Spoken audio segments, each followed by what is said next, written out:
Hello दोस्तों, स्वागत है तमारू अमारी यूट्यूब चेनल राइट एज्युकेशनની અંદર। તો આજે આપણે ફરીથી એક નવો જ ટોપિક ડાયરેક્ટ ઇનડાયરેક્ટની અંદર લઈને આવી ગયા છીએ, જે ટોપિકનું નામ છે ઇન્ટેરોગેટિવ સેન્ટેન્સ, એટલે કે પ્રશ્નાર્થ વાક્ય। હવે આપણે સાદા વાક્ય તો શીખી ગયા આગળના વિડીયોમાં, જે આગળના બે વિડીયો મૂકેલા છે એમાં વિધાન વાક્ય, સાદા વાક્ય એટલે વિધાન વાક્ય, એ ડાયરેક્ટમાંથી ઇનડાયરેક્ટમાં કેવી રીતે ફેરવવા એના વિશેની માહિતી આપેલી છે અને કેટલાક આપણે પ્રેક્ટિસ પણ કરી છે। હવે આ વિડીયો છે એની અંદર આપણે જોવાના છીએ ઇન્ટેરોગેટિવ સેન્ટેન્સ એટલે કે પ્રશ્નાર્થ વાક્ય કેવી રીતે બને, જે ડાયરેક્ટમાંથી ઇનડાયરેક્ટમાં કેવી રીતે તમારે ફેરવવાનું છે। તો વન બાય વન આપણે સ્ટેપ બાય સ્ટેપ જોઈ લઈએ। સૌથી શરૂઆતમાં પહેલાં તો એના નિયમ જોઈ લઈએ કે પ્રશ્નાર્થ વાક્ય બનાવવું કેવી રીતે। તો એનો સૌથી પહેલો નિયમ છે, જોઈ લ્યો અહીંયા પ્રશ્નાર્થ વાક્ય છે એ બે પ્રકારના આવે છે। સૌથી પહેલું કે જુઓ અહીંયા યસ નો વાળી પ્રશ્નાર્થ વાક્ય રચના, એટલે કે પેલી વાક્ય રચના કેવી છે તો કે યસ નો વાળી।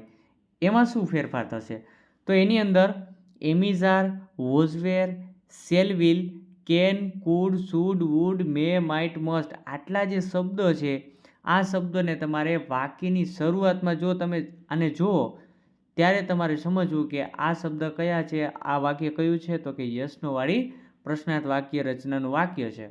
એકદમ ઇઝી છે।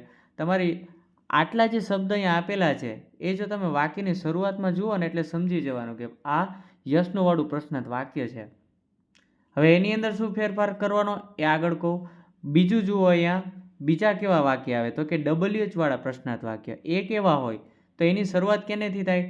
હુ છે, વોટ છે, વેર છે, વેન છે, હુમ છે, હુસ છે, હાઉ છે, આવા જે શબ્દો છે એવા શબ્દો વાક્યની શરૂઆતમાં આવે એને કહેવાય પ્રશ્નાર્થ વાક્ય। તો આ તો થઈ ગયા આપણે વાક્ય બે પ્રકારના અને કેવા કેવા શબ્દ આવે એ આપણે જોયા।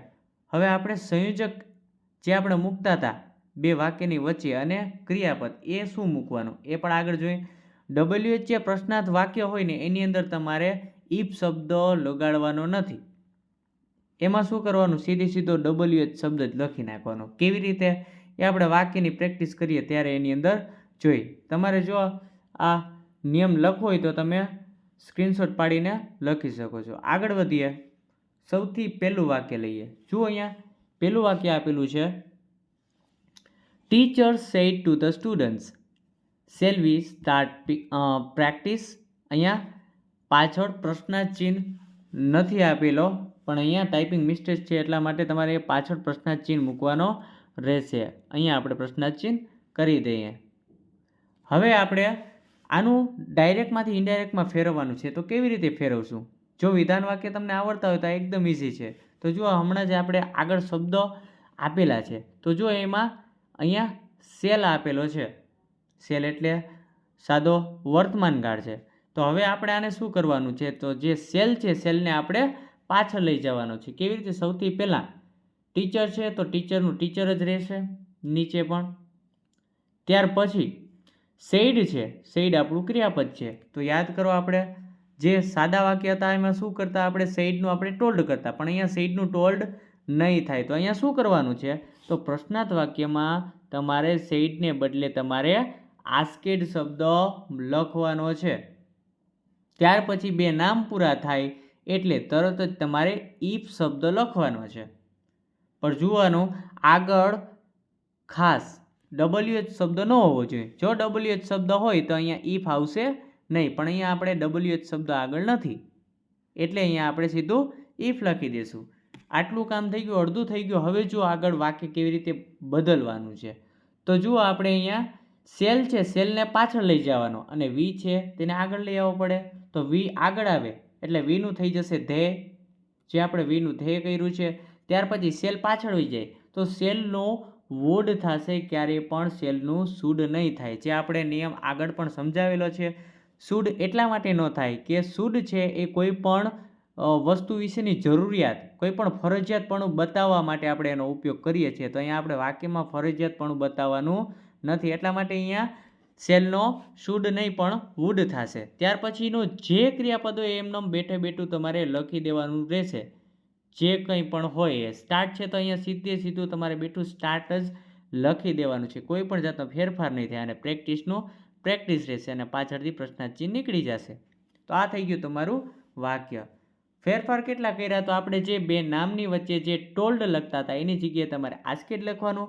બે નામ પૂરા થાય પછી આપણે અહીંયા ધેટ લખતા હતા એની જગ્યાએ આ વાક્યમાં તમારે ઇફ લખવાનું છે. બાકીના જે સર્વનામમાં ફેરફાર થાય છે એ તો આપણે જે પહેલે કરતા હતા એ મુજબ જ થશે. જેમ કે વી છે તો વીનું ધ્યેય થાય. આગળ છોકરાનું નામ એટલે છોકરાનું નામ હોય તો હી કરવાનું, છોકરીનું હોય તો સી કરવાનું, એવી રીતે આગળ વધીએ આપણે. ત્યાર પછી બીજું વાક્ય જુઓ. Ram said to me, Ram મને કહે છે આઈ એમ ફાઇન, હું ઠીક છું, એવો પ્રશ્ન પૂછે છે. હવે અહીંયા આન્સરમાં જુઓ આપણે શું કરવાનું છે. સૌથી પહેલાં તો ક્રિયાપદ આપણે બદલાવાનું રહેશે, એટલે કે સેડ ટુ છે એને બદલે તમારે આસ્કેડ મૂકવાનું રહેશે બે નામની વચ્ચે. ત્યાર પછી જેવા બે નામ પૂરા થાય એટલે કે આસ્કેડ આવે એટલે તમારે તરત જ બે નામ પૂરા થાય એટલે ઇફથી વાક્યને જોડી દેવાનું.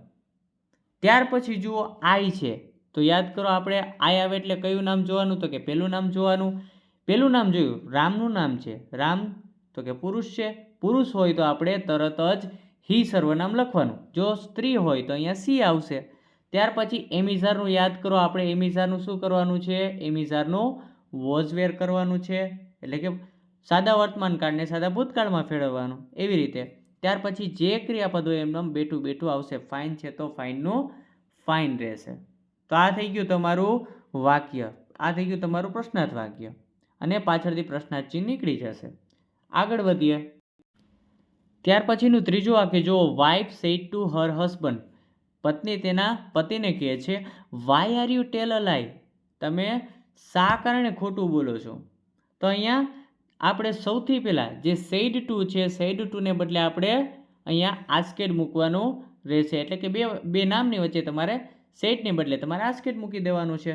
ત્યાર પછી જેવા બે નામ પૂરા થાય એટલે જુઓ અહીંયા સૌથી પહેલાં એક ધ્યાનમાં લેવાનું છે, અહીંયા WH શબ્દ છે. જો આવા શબ્દ હોય તો તમારે અહીંયા ઇફ લખવાનો નહીં, સીધો એ શબ્દ જ બેઠે બેઠો લખી દેવાનો. તો જુઓ આપણે અહીંયા લખી દીધો છે વાય. ત્યાર પછી જુઓ આર છે, આર યુ, તો એને બદલે તમારે શું કરવાનું રહેશે? યુ આર, એટલે કે યુ છે એ આગળ આવી જાય ને આર પાછળ વયું જાય એટલે યુ. હવે જુઓ યુ છે તો યુ એટલે કોનું નામ? તો કે બીજું નામ જોવાનું. તો બીજું નામ અહીંયા કોનું છે? બીજું નામ અહીંયા હસબન્ડનું છે, એટલે કે પુરુષનું નામ છે. તો અહીંયા શું લખવાનું આવશે? હી સર્વનામ આવશે. કેમ? કારણ કે અહીંયા બીજું નામ યુ છે એટલે કે આપણે બીજું નામ જોવાનું હોય. તો બીજું નામ હસબન્ડ છે, પુરુષનું છે, એટલા માટે અહીંયા હી આવશે. જો સ્ત્રીનું હોત તો અહીંયા સી આવે. ત્યાર પછી એમિઝારનું તમારે શું કરવાનું છે? એમિઝારનું વોઝવેર. તો જુઓ અહીંયા આપણે પુરુષ એક વચન છે એટલે અહીંયા વોઝ મૂક્યો, જો બહુવચન હોત તો અહીંયા વેર મૂકી દેત. ત્યાર પછીનો જે શબ્દ છે એમના બેઠે બેઠા મૂકી દેવાના છે. ટેલ અ લાય, ટેલ અ લાય. તો આ થઈ ગયું તમારું વાક્ય. હવે ત્યાર પછીના વાક્ય જુઓ. Mummy said to her son, mummy તેના છોકરાને કહે છે where have you kept your book, એટલે કે તે તારી જે બુકો છે એ કઈ જગ્યાએ રાખેલી છે? તો અહીંયા સૌથી પહેલાં સેડ ટુ છે, સેડ ટુને બદલે આપણે આસ્કેડ મૂકવાનો રહેશે, એટલે કે સેડનું તમારે આસ્કેડ કરવાનું. ત્યાર પછીનું જેવા બે નામ પૂરા થાય એટલે તરત જ તમારે ઇફ શબ્દ મૂકવાનો. પણ હા, આગળ જોઈ લેવાનું, અહીંયા WH શબ્દ છે. જો WH શબ્દ હોય તો તમારે તેને બેઠો બેઠો લખી દેવાનો રહેશે, એટલે કે વેરનું વેર જ રહેશે.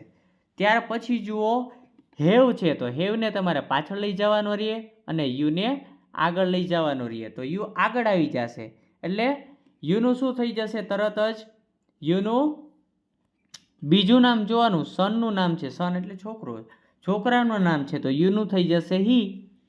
અને ત્યાર પછી હેવ છે તો યાદ કરો હેવ હેઝનું ભૂતકાળનું રૂપ હેડ થશે, એટલે કે આપણે અહીંયા હેડ કરવાનું રહેશે. અને એના પછી જે હેડ આવે, હેડ પછી ક્રિયાપદ આવશે, એને તમારે ભૂતકૃદંત મૂકવાનું રહેશે. એટલે અહીંયા કેપ્ટ છે તો કેપ્ટનું ભૂતકૃદંત કેપ્ટ જ થશે. અને ત્યાર પછી જુઓ યોર, યોર છે એટલે તરત જ તમારે બીજું નામ જોવાનું. પુરુષનું છે તો હિઝ મૂકવાનું, જો સ્ત્રીનું હોય તો હર મૂકવાનું. ત્યાર પછીનો જે શબ્દ છે બુકનું બુક એમનામ બેઠું બેઠું લખી દેવાનું છે. તો આ થઈ ગયું તમારું વાક્ય. ત્યાર પછી આગળ જુઓ I said to Har will you give me your laptop?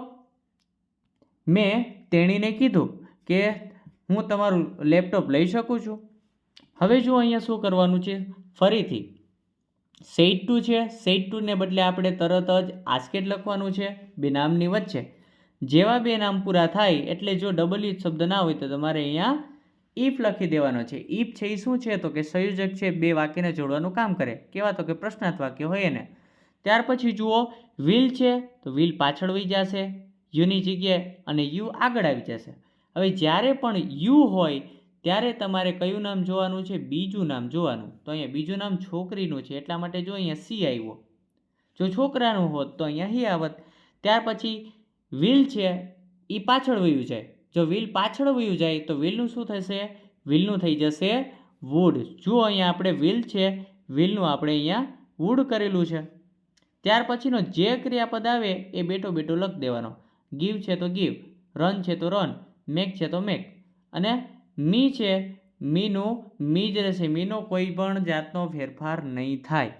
ત્યાર પછી જુઓ યોર છે, યોરનું તમારે થોડુંક ચેન્જીસ કરવું જોશે. યોર એટલે બીજું નામ જુઓ, આપણે બીજું નામ જોવાનું. યોર એટલે તો અહીંયા બીજું નામ કેનું છે, તેણી, એટલે સી એટલે તેણી છે, સ્ત્રીનું નામ છે એટલા માટે તરત જ તમારે અહીંયા હર મૂકવાનું રહેશે અને લેપટોપનું લેપટોપ રહેશે અને પાછળથી પ્રશ્નાર્થ ચિહ્ન નીકળી જશે.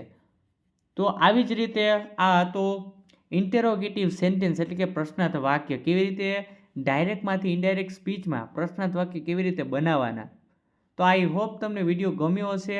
હજી આનો નેક્સ્ટ પાર્ટ પણ આવશે, તેમાં આપણે બીજા 5 જોવાના છીએ. બીજા 5 જે વાક્ય છે આપણે નેક્સ્ટ પાર્ટમાં જોવાના છીએ. તો હજુ સુધી જો તમે ચેનલ સબસ્ક્રાઈબ ના કર્યું તો વિડીયોની નીચે રેડ કલરનું સબસ્ક્રાઈબ બટન છે, સબસ્ક્રાઈબ કરી લ્યો. સાથે સાથે તમારા મિત્રો સાથે પણ શેર કરી દેજો જેથી કરીને એ પણ આ વિડીયોનો લાભ લઈ શકે. તો મળીશું નેક્સ્ટ વિડીયોમાં. ત્યાં સુધી જય હિન્દ, વંદે માતરમ.